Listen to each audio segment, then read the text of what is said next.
Hello friends, Arjun classes में आप लोगों का स्वागत है। फ्रेंड्स, होम साइंस में TGT, PGT, net, LT grade इसकी तैयारी करते समय होम साइंस में एक वस्त्रों का टॉपिक है जो बहुत ही ब्रॉड है, जिसको थोड़े समय में पढ़ना नामुमकिन है। इसके लिए विस्तृत और डीप में अध्ययन करने से ही क्वेश्चन सॉल्व होते हैं। ऐसे ऐसे क्वेश्चन आते हैं जो जैसे लगता है कभी सुने ही ना हो।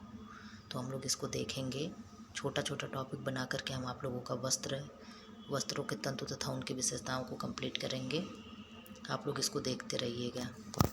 वस्त्रों के तंतु तथा उनकी विशेषताएं क्या है? वस्त्रों के तंतु वस्त्र निर्माण की सबसे छोटी इकाई है। अब पूछ दे तंतु क्या है? तंतु वस्त्र निर्माण की सबसे छोटी इकाई है। तंतुओं को उनकी लंबाई के अनुसार दो भागों में बांटा गया है। पहला फिलामेंट, दूसरा स्टेपल। फिलामेंट क्या है? ये लंबे तथा एक लगातार सूत के रूप में होते हैं। इनकी लंबाई हजारों मीटर भी हो सकती है। उदाहरणार्थ सिल्क, नायलॉन, पॉलिएस्टर। तो क्या कह रहा है? लंबे अगर लंबाई को प्रदर्शित करता है तो क्या हो गया? फिलामेंट हो गया। स्टेपल तंतु, स्टेपल फाइबर ये छोटे रेशे होते हैं तथा इनकी लंबाई 1 से 40 सेंटीमीटर 40 सेंटीमीटर तक होती है। 40 सेंटीमीटर तक होती है। कपास तथा ऊन इनके उदाहरण हैं। स्टेपल के उदाहरण क्या हैं? Cotton and wool. और फिलामेंट के उदाहरण क्या हैं? सिल्क, नायलॉन एवं पॉलिएस्टर।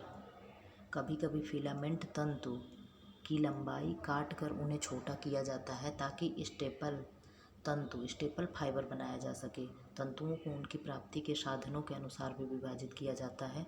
तंतुओं का वर्गीकरण, इनका वर्गीकरण देख लेते हैं। तंतुओं का वर्गीकरण क्या है? प्राकृतिक तंतु और कृत्रिम तंतु। प्राकृतिक मतलब जो हमको नेचर से मिलते हैं, जैसे कॉटन हो गया और ये क्या कहते हैं, लीलन हो गया, हेम्प हो गया। तो ये सब क्या हैं? ये सब प्रकृति से हमें मिल रहा है। कृत्रिम क्या हो गया? जो मानव द्वारा निर्मित हैं, जिनको हम फैक्ट्रियों में, कल कारखानों में, मशीनों से जिनको हम बनाते हैं, ये क्या हो गए? कृत्रिम हो गए। प्राकृतिक तंतु क्या है?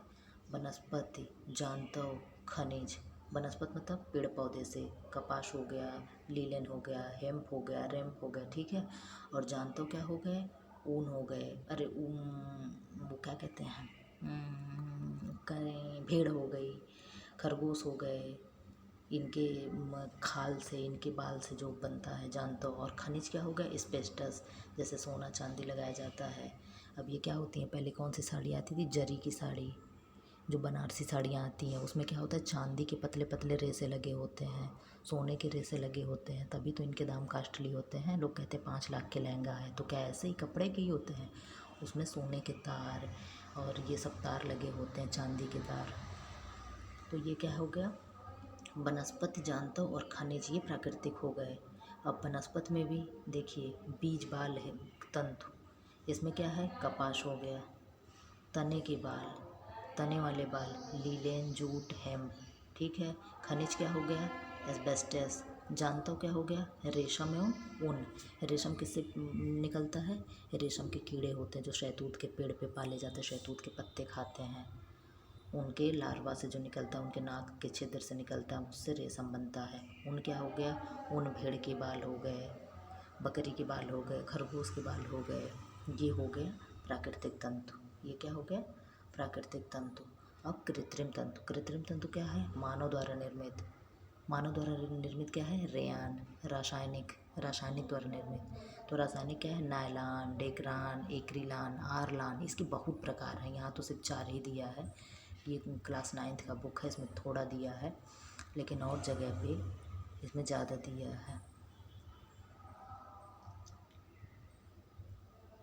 प्राकृतिक तंतु, ये प्रकृति में तंतुओं के रूप में पाए जाते हैं। चित्र संख्या 9 देखें। कृत्रिम तंतु, कुछ ऐसे पदार्थ जो तंतु न हों, उनसे तंतुओं का निर्माण किया जाता है। उन्हें मनुष्य द्वारा निर्मित तंतु या कृत्रिम तंतु कहते हैं। ये देखिए कपास तंतु कपास के कोए से निकलते हैं। कपास के कोए से ये क्या है, ऊनी तंतु, ये भेड़ के बाल जब बड़े हो जाते हैं इनको काट लिया जाता है। रेशमी तंतु, रेशम के कीड़े से देखिए पत्ते पे ये कीड़ा है, ये क्या है, ऐसे ऐसे बना है, ये कीड़ा है, ये पत्ते को खा रहा है रेशम के कीड़े से। ये क्या है, लीलन है। लीलन के पौधे को क्या कहते हैं, फ्लास्क।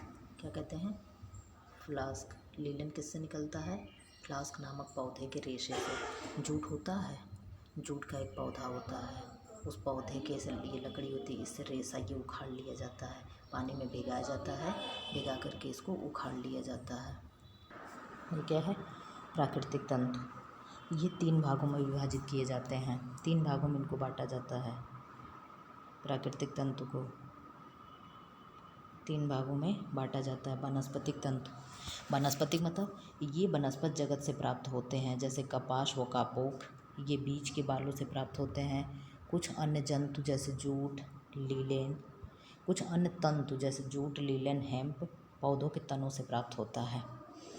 बीज वाले तंतु, इसमें पेड़ के बीजों से तंतु प्राप्त किए जाते हैं। पेड़ के बीज के चारों ओर तंतु चिपके रहते हैं। इन बीजों को इकट्ठा करके उनसे तंतुओं को निकाला जाता है। इस समूह का प्रमुख तंतु कपास है। क्या है, कपास है, कपास है, कपास। अब कपास के बारे में हम लोग डिटेल अध्ययन करेंगे। देखिए कपास, ये तंतु कपास के पौधों से प्राप्त होते हैं। कपास से कपड़े बनाने के लिए निम्नलिखित क्रियाएं की जाती हैं। कपड़े ऐसे थोड़े तैयार हो जाते हैं, ये कपास का पौधा और बाल है। ये क्या है, पौधा है, उसमें फूल निकलते हैं, फूल फिर फटते हैं, कोए निकलते हैं, उसको बिलौना उसका अलग करते हैं, फिर कंघी करते हैं, बुनाई करते हैं, फिर परिसज्जा करते हैं, फिर कपड़ा तैयार होता है। तो ये क्या बहुत प्रक्रियाओं से गुजरता, फिर एक वस्त्र तैयार होता है। कोए को एकत्र करना, फिर बिलौने अलग करना, फिर गांठ बांधना, गांठ खोलना और आपस में मिलाना, फिर कार्डिंग करना, कंघी करना, पूनी बनाना, पूनी मतलब चोटी करना, कताई करना, बुनाई करना, परिष्कृत तथा परिसज्जा करना। ये क्रम लगाने के लिए पूछता है एग्जाम में, और जब एग्ज़ाम आएगा, हम जब क्वेश्चन सॉल्व कराएंगे तो आप लोगों को ये क्रम हम ट्रिक से याद करवाएंगे। बस आप लोग कंटिन्यू क्लास में बने रहिए, हम फ्री में आप लोगों की तैयारी करवाएंगे। कपास की विशेषताएं, कपास की विशेषता क्या है, भौतिक गुण। ये देखिए अक्सर पूछता है, ये सब जो विशेषताएं हैं ये पूछ लेगा। कपास के कपड़े में क्या प्रत्यास्थता होती है, ये सब एक एक चीज़ पूछता है। जब हम क्वेश्चन बनाएंगे तब आप लोगों को दिखाएंगे कि कैसे क्वेश्चन आते हैं। PYQ भी हम सॉल्व करवाएंगे। भौतिक गुण संगठन क्या है, सेलुलोज का बना होता है। कपास किसका बना होता है, सेलुलोज का। अणुवीक्षणीय रचना क्या होता है, चमटा, चपटा, बलखिले फीते के समान होता है। लंबाई आधा इंच से 2.5 इंच तक होती है। कपास ज़्यादा लंबा नहीं होता है। तनाव सामर्थ्य, इनकी लंबाई कम होने के कारण ये जल्दी टूट जाते हैं। कॉटन कपड़ा जल्दी फट जाता है ना। रंग, कच्ची अवस्था में इसका रंग त्वचा के समान होता है। ब्लीचिंग के द्वारा इसको सफ़ेद किया जाता है। चमक, इसमें प्राकृतिक चमक नहीं होती है, ये खुरदरे व मंद रूप से होते हैं। परिसज्जा द्वारा इनकी चमक व आकर्षण बढ़ाया जाता है।